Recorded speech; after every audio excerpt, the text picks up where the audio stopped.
So, welcome to Constructive Christianity. I'm your host, Peter Demas, and today I got a special guest. In fact, this is the first guest we're having on the show. It is Shawn Holmes, sometimes called Anthony Holmes, which we're going to get into that in just a second. But Shawn has just an amazing story of just redemption and restoration. And on this program, we're here to really discuss kind of the practical tools of Christianity, like how we can apply our faith in everyday life. And I think one of the problems that we have is trying to understand the theological and make it work, and how it can actually, when we apply it, how it actually change our lives from within. So Shawn, I just want to welcome you to the show. Thank you so much for coming on. How are you doing today? I'm thankful. Thank you for having me on the show. Glad to be. Go ahead. So yeah, just tell me a little bit about yourself. Like when you grew up, how did you tell me about your circumstances growing up. Like, did you grow up in a traditional home? Like, what did you do? Okay, so my earliest memory, childhood memory, I just remember it was me, my mom, and brother. My dad wasn't actively in my life. My mom was a young mother. She had my brother at 15, me at 17. Neither one of our father was in the home. And I remember growing up in North Nashville. Well, at that time, it was North Nashville. She got her first place. It was in the projects. It was a place called Dodge City, which it was in the city, the projects, a lot of violence, a lot of gangs, drugs going on. But my mama worked at this place called Mrs. Winters. It was a chicken place. And I remember Miss Winters. And I remember she had a little like Grand Am. It was like a little two-door. It was, but like she would jam music. But when we pulled up to our project, we had to hurry up and go in the house. We wasn't allowed to play. There's a lot of drugs. And at that age, I really didn't understand the depth of what was going on. So that's kind of like how it was. And I remember one day I used the restroom and I messed up the toilet. I don't think we had toilet paper, and I think we had these napkin type of thing. Clogged the toilet. Maintenance man came to fix it, and lo and behold, I kept seeing the maintenance man, and him and my mom hit it off, and our life changed dramatically. It happened so quick that like this man that my mom met, they started dating. He had two kids. They was older than me and my brother, and they mama had passed, and so. All I remember is when they got married, they didn't like my mom, and they was hurt. The kids didn't like your mother. The kids didn't like my mom. Oh, how do they feel? How do they feel about you? They really, me and my brother, what they ended up doing, they made us fight. It was like they turned us against each other, and so a lot of that anger got channeled towards us. And a lot of times, the maintenance man, he was going to American Baptist College, and he was going to school to become a preacher. And so this where it started taking a bunch of turns, because my mama also attended that college. So we moved, and they was left in charge pretty much. My stepbrother and my stepsister. How much older were they than you? About around 7 or 8 years, probably 6, 7 years. It was a big difference in there, much older. So they're they're attending the you said American Baptist College, right? Yes, sir. But I take it from that you aren't that you weren't even though they went to a Baptist college, were you considered raised in a Christian home? Was that how that worked? Yeah, my mom always made sure like we went to church. That was just, even before they came, it was just we had to go to church on Sundays. And never got into the relationship part. It was just you had to go to church, you had to act nice in church, you had to concentrate. And I liked it going to the kids' church because, and then in kids' church, if you acted up, then back then they still kind of popped you and sent you to your mama, and then you got in double trouble. So that was the standard in our home, was going to church on Sundays. It was a Christian home. And so growing up, it was an instant change to my mom's now married. We have brothers and sisters that hate my mom and hate us. And it was obvious. And so, but we would go to church on Sundays, and it was like everything was supposed to be okay. But then in a home, like I remember one time, like when they was in charge, we was getting beat with brooms. Me and my brother, I'm up under the bed hiding, and this broom is just coming up under there. I'm getting hit, and they called it roughed up, right? They was trying to make us tough, but really, then they would make me and my real brother fist fight, which he was 2 years older than me, and I won most of the fights. So, and how my stepbrother would try to win me over, was try to make me hang with him and get more comfortable with him, but he turned me on my brother. And so when my mom and them came home, like they didn't see none of the signs. It was like physical scars there. I guess they took it, they done been outside playing or whatever. Yeah, well, I remember, with me growing up too, I would come home, I'd get in fights all the time and, Mhm. with neighborhood kids and, that was just, that was part of play, you got in Right. fights. So yeah, I can understand that. Now, now you ended up, obviously you grew up in that type of home, but you ended up going into joining gangs.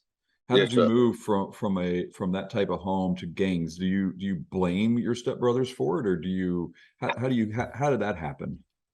I I really blame him for a lot of it because my mama, when she didn't want us listening like to rap music, none of this type of influence, right? But when he was Now, in I'm the sorry, you grew up with the rap music. You grew up, that was kind of like the gangster rap too, like the Ice yeah, T, Ice Cube, NWA, all that stuff, right? yeah, Yeah, this was like the peak, the 90s, where you gotta understand crack had just hit late 80s, and it's a yeah. lot of that going on. And so in our home, they had this TV show called The Box. You had to call in, order it, and then the video would pop up. This was Bone Thugs and Harmony. And so once a certain number came up on my screen, I knew somebody ordered that. We was afraid to order because then they knew we would have been watching it, right?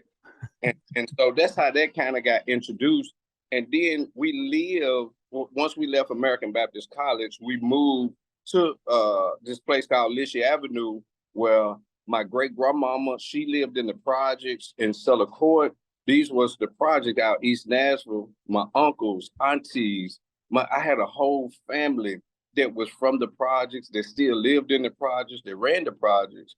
And my mama kind of wanted to shield us from them, but also wanted us to have a relationship with them.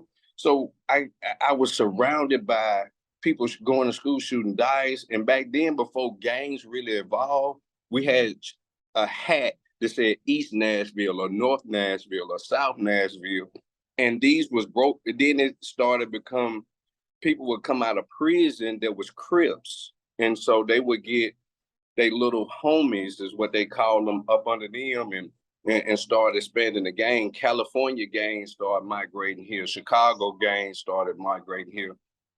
And my stepbrother, when it was crazy because when I got molested in the home, this is where the brokenness really came because my dad went there, right? And Okay, hold on one second. You just mentioned something for the first time here, and now I know this part of your story, but for those who are watching this for the first time, who molested you and how did that happen? it was my stepbrother. It was my It was my stepbrother. And like I told you previously, he turned me and my real brother against each other. Mhm. And I never went in depth, but I'm willing to go in depth this time. He would put on shows back then when you had like HBO, Showtime. They would show up breasts and this and that. And being young, when I mean young, 5, 6 years old, somewhere in that area, you really don't, hormones really ain't kicked in. And then he would take his hand and put it on my privacy and stroke it and say, "This is how you masturbate." And that's how he did it. And Mm. that ended up, he put his mouth down there on me. And I remember being like so uncomfortable, so afraid. Then the threat came in. You better not say nothing. I hurt you. I kill. I'm talking about raw threats that left me paralyzed. And so so I had to learn how to act like everything was okay when it wasn't. So Right. I'm highlighting this for a reason because that was the first thing I was taught so young. My innocence was stripped from me. I didn't welcome it. I didn't like it. And then it kind of stopped, and then it happened here and there, then it kind of stopped, but I'm hurt. And then when my stepdaddy became a pastor, we would go clean the church on Saturday. He would roll marijuana in the church and smoke. We're just there to clean the church to get it prepared. He would smoke cigarettes and all of these things, and it was he turned me and my brother against each other. Then now we listen to rap music. Now we doing all this thing. He gave me my first joint, first cigarette. He's already your stepbrother or your stepfather gave you your first joint? Stepbrother. Stepbrother did. Okay. All right. And keep in mind now, my stepfather has now became a pastor of a church. And so I'm made to act like I'm okay when I'm not. My brother, my real brother, hates me because we're fighting. I'm winning most of the fights, but they still hate us. And we have to show up at Sunday like everything's okay, right? And so my dad not being in the picture, he'll come here and there, but he really wasn't in the picture. So it was just a lot of brokenness. I was confused when I went to church. And so that what made the outside world look so better for me, because when I went to school, I had friends whose mothers would let them smoke weed at their house. They could, long as they did it at the house, because we're coming from a lot of brokenness, the raw East Nashville, and so I'm coming home to where we're taught strict rules, but there's so much brokenness going on. My stepdaddy hit my mom. He cheated on my mom. We come home one day, a house done been broken in. And it was like when I went to go play outside at the centers and stuff, that was my outlet. Outside became my outlet. But outside, drug dealers, the gang bangers, people that had cars pulling out wads of money. We wasn't rich. My stepdad, he drove an MTA bus, and my mom, she worked at this place. It was called, she worked with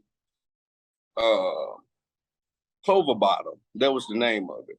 And I guess she worked with special needs adults and different things. So they and doing ministry, the house was just broken. They had no idea what was going on in the house. So how did that?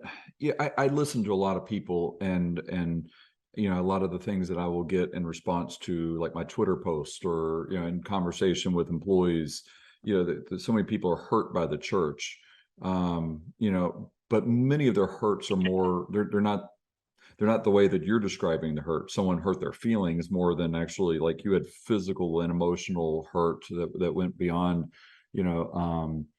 someone just went beyond what a lot of people say. So did you tie these feelings in with the church? So was it a situation that you're like, okay, I'm going through all this pain, all this emotion, and I'm blaming the church for it? Or was it kind of like, did you just compartmentalize it where here's my outside life, here's my inside life, here's my church life, and I have to compartmentalize it in each one? Or did it bleed over into each? How did that work? Can you describe that a little bit? Yeah, it bled. For me, it bled because my stepbrother, when my stepdad, he's physically hit my mother, so I see that, right? But he's the pastor, he's the leader of the church. He cheated. He's the leader of the church. So when I go to church, most of the congregation were people that the mamas that I was talking about to let their sons smoke weed, they arguing, want to hurt each other. I was more confused. So when I went to church, it was like everybody put on this show, right? And I was like, church is so fake. I'm like, you got people, you was just smoking weed, you was just cussing people out last night, y'all was at each other's throat, but you hear like, oh, praise God, hallelujah. And I'm like, what is this? But I always enjoyed the music of church, worship, the song. I liked it that. I didn't like go to church because it was like the spotlight was really on us, because I guess we was the preacher's kid, right? And we be held to this standard. But I'm in church. Could you imagine being me in church knowing that my stepbrother just forced me to smoke a joint in here the day before and use some alcohol? And like, and then when you started looking at the people on the outside, and started idolizing them, and then going into church, did you start feeling, did you originally start feeling guilty about it? Like, did you know that what they were doing was wrong, even though you wanted that better? I mean, or did you just say, look, this church is so fake that this is right over here. Right. This outside world is right. I knew the outside world was wrong. Okay. I knew that because of the rules. Like my mom, she didn't smoke, drink, club. She just worked and she met somebody. So I knew it was wrong, the outside, but also the inside was wrong. So in the outside seemed more funner because when I'm young, I'm thinking, man, y'all, I'm looking at my friends like y'all ain't got no curfew. Like we got to be in the house. Like and they coming to school with brand new Jordans on. I'm like, how you get some? They was like, man, we stayed up, we sell dope. And then I'm like, wow. So they pulling out bags of dope and bags of money. And I'm like, and we going to school, we going to middle school. Now you gotta understand, East Nashville, right there in the project, this is the epidemic of crack. I didn't Right. really know about heroin and that era. And my great grandmama, when she lived in the project, all of my uncles, they either was robbers, kidnappers, drugs. They sold Delatas. Delatas was $75 a pill back then. Oh, And so wow. that was a big thing back then. And so I You felt said like you my said kidnappers, like, because that's not really well known, talked about, and especially in Nashville. Like when you think about kidnapping, we think about cartel or South Border. We think about it for kidnapping, for sex trafficking, for some people, but that really wasn't kind of the talked about stuff back in the 90s. it When was they kidnapped, what was their purpose of kidnapping? What were they they, doing? they kidnapped. So if somebody was known to have a lot of drugs, they would either act like they was gonna purchase a lot of quantity from Yeah. them just to set them up. And kidnapping came because you held against your will. You Right. lied to be took somewhere. And so in my mind, I'm young. I'm like, my family ruled the world. Like they crazy, right? And when I would go to the projects and see my great grandmama, my mama wanted to shield us from that, but at the same time wanted us to know our family. And we was just right down the street. And I had another uncle that he had Benzes. He had two Benzes. In my mind, I'm like, he the richest man in the world. And my mama would not let me hang out with them. And then my uncles got a kick out of it because they knew my mama was like strict. So they would pass the gin bottle when I went to my great. They said, "Come here, hit this, hit this." I'm like, "No, man," and it would burn so bad because they didn't care. They like, boy, you better not tell your mama. Boy, she'll kill both of us. And they would laugh every time you Like, to make that face. I oh man, guarantee it. I know that story. yeah.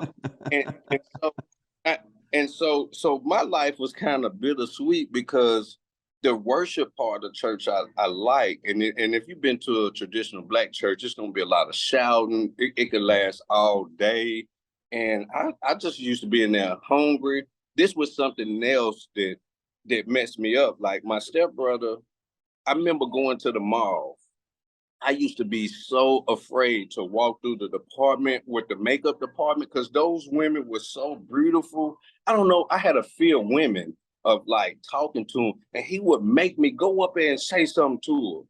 And then when I said something that broke the ice, I'm going to church and I had grown women just playing. They say, "You my boyfriend." But in my mind, I'm like, wow, I got a girlfriend. They brought me candy, they brought me water guns. They brought me like little gifts, right? So, but they wasn't physically hurting me. So I was like, wow. And then my stepbrother, when my mom and stepdad went there, his girlfriend would come over. Wasn't supposed to be there. The younger sister that went to our church came. We the same age. We was made to take our clothes off and kicked in the closet. I don't even know what to do. We're physically being made to, and these was horror stories. Like I'm scared, but I'm forced to take my clothes off. First of all, and I don't want to take my clothes off. Take your clothes off. So that sexual part of it is opening up now. And then so Why do you think he wanted to do that? It sounds like it was more than just sexual. It sounded like it seems to be more of that was the way he was controlling and trying to. Do you think it was just strictly spiritual, or what do you think was the reason why? I think it was multiple things. I think something happened to him. Basically, because when I look at it, you just don't come like it. And the fact, and as we get on to this story, it's I recently found out that this wasn't my stepdad's real son. It was Oh, the mom that died. It was right. her son, and because he had a daughter with her, he took both of them. He took him into his home. So when my mom met him, my whole mindset was this was his dad, but it wasn't. Oh, And I wow. learned that to recently. And a lot of times, Peter, I've been debunking this thing where people say, well, God sent you through that. He absolutely didn't send me through that. My grandmama begged my mama not to marry this man, and she did it anyway. And because she married this man, that's what we went through. And so I can look back and because I even after I got saved and healed and set free from, I still wanted to know like why did I go through so much? I didn't welcome this stuff. And when my granny told me just out of the blue, she said, Shawn, I begged your mama not to marry that man. I just begged her and she did it anyway. So God was trying to avoid that whole situation. So without me knowing that piece, I would have kept thinking, well, God sent me through that for a reason. Then I seen that God was trying to get me out of there. So I found out that if I make a bad choice, then I can affect somebody else's life. When people make bad choices or don't listen to wisdom, then the effects of that could be, you don't know what the effects of that could be. So I'm this, gonna I want to stop here. I think it's a good stopping point for us, and we're gonna take a break here. But we're gonna come right back to finish off this conversation. So just stay tuned. So as we hear about kind of you moving into the kind of going from gangs and then finding restoration. So we'll take a quick second here. I want to take a moment during this time in order to kind of talk about some of the stuff that we've learned from Shawn in this moment. We can see that Shawn was hurt by the church. He was hurt by the church more than many people were. And I think it's very important to know that there are a lot of people out there who are hurt by the church, who have been that are victims of abuse, but also in other types of hurt and pain that they might have had. They might have just felt rejected by the church. And we have to realize as Christians, as we go out to share the gospel and make disciples, that we are running across people like this. And I think it's important to know that these people are out there, and they're not necessarily going to tell us either. You know, a lot of this stuff is hidden, and no one wants to know because of shame or regret or because of fear. And it's part of our job as Christians to go out and reach these people and let them know that whatever hurt has happened, God can restore them. And so we need to show the love of Christ to these people as well. But we also see that Shawn raised an outstanding point, which is the actions that we have impact others. And so even though we don't want to admit that we can have negative impact on others, we all have and we all will and we all continue to do so. Again, we're not perfect. But what we can do is recognize that we can make the best decisions we can to have impact on others. And so the question I have for you and the challenge I have for you is this: are we making an impact for other people? Now, right now, some of you are watching this through Stream TV for Benevolent Faith TV, or you might be watching Benevolent Faith TV's YouTube or Constructive Christianity's YouTube channel.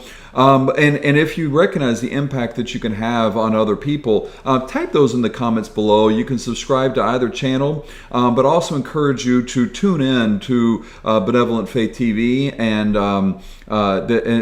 tune in next week as we finish this conversation with Shawn. I thank you so much, and I encourage you to go and make that positive impact for others, and we will see how that can also change in Shawn's life as others made that impact in him and taught him about forgiveness. So I want to thank you so much, and we look forward to seeing you next week.